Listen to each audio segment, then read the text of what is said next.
college football playoff rankings as they are officially out. Michigan 1, Washington 2, Texas 3, Alabama 4, FSU painfully at 5 for all the FSU fans out there. And then for Georgia fans like me, as the number 1 seed, losing to number 8 Alabama, we fall to number 6. And of course, the biggest thing about this here is FSU being left out of the college football playoff rankings. And I agree and disagree with this. And y'all stay with me as we get through this topic here. FSU getting left out, of course, is very unfortunate. They go undefeated. They're a Power 5 conference champion. They defy the odds with a second and third string quarterback, beating a top 20 offense in Louisville. Of course, like I said, taking home the ACC championship. Everything that they needed to do, they covered it. They did their job. And all they had to do was get in by the college football playoff committee.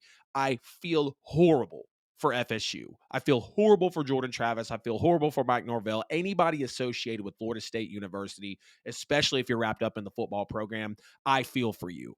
I know it's painful to do your job all season long and be left out, whether we've seen it in sports in the past. Of course, never like this. But when a team does what they need to do and they don't get where they need to go and they've done everything in their control, it's going to really break the hearts of people that are associated with these teams. But I think if FSU beats Louisville more than they did, 16-6, of course, was the victory there. They won by 10 points. And if Brock performed better than 55 passing yards, I believe the committee would have had a better feeling or vibe about putting FSU inside these playoffs. Are they one of the 4 most deserving? Absolutely. We're going to get into best 4 versus most deserving towards the end of this here. But you got to feel for Jordan Travis saying that he wished he would have broke his leg earlier on in the year. That way people could see the type of team that FSU really is. And that was a little different for me because I've never seen a professional athlete or, soon to be professional athlete. He's still a professional in my opinion. He's in college. They've got NIL now.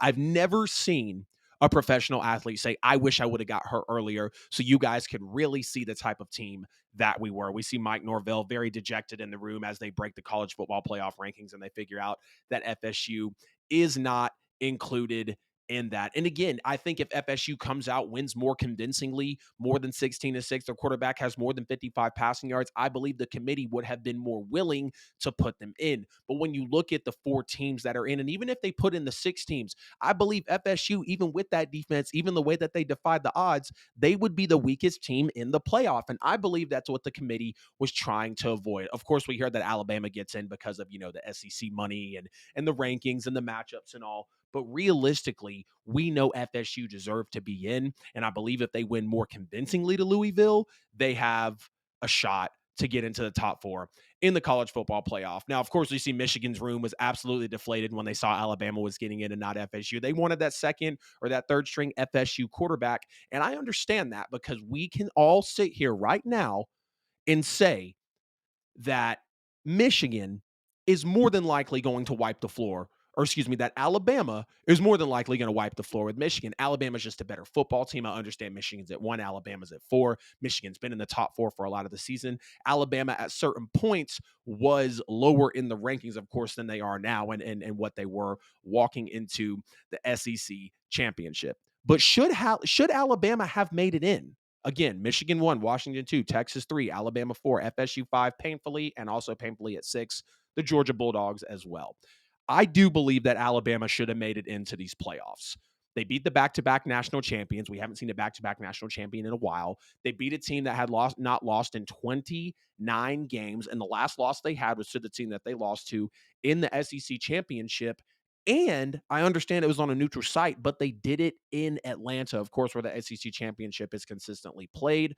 But to know that it kind of was a home game for Georgia, and Alabama goes in there and does what they need to do, very convincing win, knocking off the number 1 team in the nation. You can't keep a team out of competing for it all when they beat the best team in the country that's been the best team in the country, at least by what the numbers say, according to the AP poll and, the college football playoff rankings before we got these.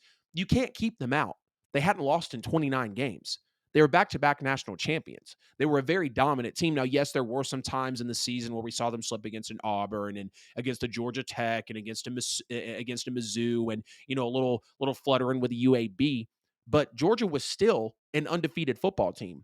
And Alabama, as a one-loss team, as an underdog, went in and beat them. And that makes them one of the 4 most deserving teams. Now, are they one of the 4 best teams in the country? Yes, I also think that as well. But Alabama did deserve to get in. Did FSU also deserve to get in? Yes. Two things can be true at the same time. Was it horrible that FSU got snubbed? Yes, but it doesn't mean that Alabama should have stayed out. And look, we had a lot of first time scenarios. No one outside the top eight has ever made it in. No undefeated Power Five conference champion was ever left out. But people seem to forget in 2014, the very first year of the college football playoffs, FSU was 13-0. They got left behind a one-loss Alabama and a one-loss Oregon team who were both 12-1, while FSU was 13-0. FSU was the only team to win and drop in these rankings here in 2023 as they win as the number 4 seed, drop to number 5. Alabama and Texas jump up, and of course, Michigan and Washington stay in there. Now, the biggest thing people are saying is it the most deserving or is it the best 4? Well, the committee says the selection committee's task will be to select the best team. So from there, it sounds like the best 4 teams, rank them for inclusion in the playoff, and then they select the other bowl games and assign those teams to sites. We got the Capital One Bowl with FSU and Georgia. We've got other bowls that are being played with all these other, seeds that are lower than the 6th seed as well. So is it the most deserving or is it the best 4? You can sit on the fence however you want to with that. I haven't really decided still as I sit here, basically a week and a half after they dropped those rankings. I haven't decided if for me personally, I would want it to be the best 4 teams or if I would want it to be the most deserving. But we'll break it down like this. If you ask me, the most deserving 4 teams in this were Bama, FSU, Michigan, and Washington. We've got 3 of those 4 teams in. Okay, that's fine. So if we're not most deserving, let's go look at best 4. The best 4 teams, in my opinion, in the country are Georgia, Alabama, Washington, and Texas. And we're talking about the 4 best teams in the country. Georgia's been great all year. Alabama beat Georgia. Washington has been very solid all year, undefeated team. And Texas absolutely cleaned house in their championship game. Yes, they do beat Alabama back in week 2. That's a lot of a different game. If you want to switch out Texas with maybe FSU or if you want to throw Michigan in, that's fine. I'm not going to be on Michigan being one of the 4 best teams. But I also can't be on FSU being one of the 4 best teams as well because, I understand they defied the odds. Why win the games if you're just going to discount them? They defied the odds. They go undefeated. They win the conference champion, second string quarterback, third string quarterback win. But are we really going to sit here honestly with ourselves and say that FSU with a second to third string quarterback that is not nearly the same now as they were then with a guy that came in 5th place in Heisman voting in Jordan Travis, we're really going to say that they're one of the 4 best teams considering where they're at right now? I'm sorry, but I cannot. I just can't do it. So is it the most deserving or is it the best 4? Apparently, over the last decade, the College Football Playoff Committee has given us the best 4 teams. I think it's kind of been a mix and match of most deserving, best 4. Again, if you ask me the most deserving, Bama, FSU, Michigan, Washington. Washington went undefeated, won their conference champion. Michigan undefeated, won their conference champion. Bama beats Georgia. Yes, they're a one-loss team, but you can't beat the best team in the country as number 8 and not be a most deserving team. And then FSU, because of what they've done, winning in their conference championship, defying the odds. But the best 4 teams in the country to me are Georgia, Alabama, Washington, and Texas. Y'all get in the chat in the comments. Let me know. Like I said, I know I'm a little late there. I'm going to be posting this. I know those, rankings dropped last Sunday. I'll probably be dropping these like Wednesday morning, but I had to cover the college football playoff rankings as I could not move past them.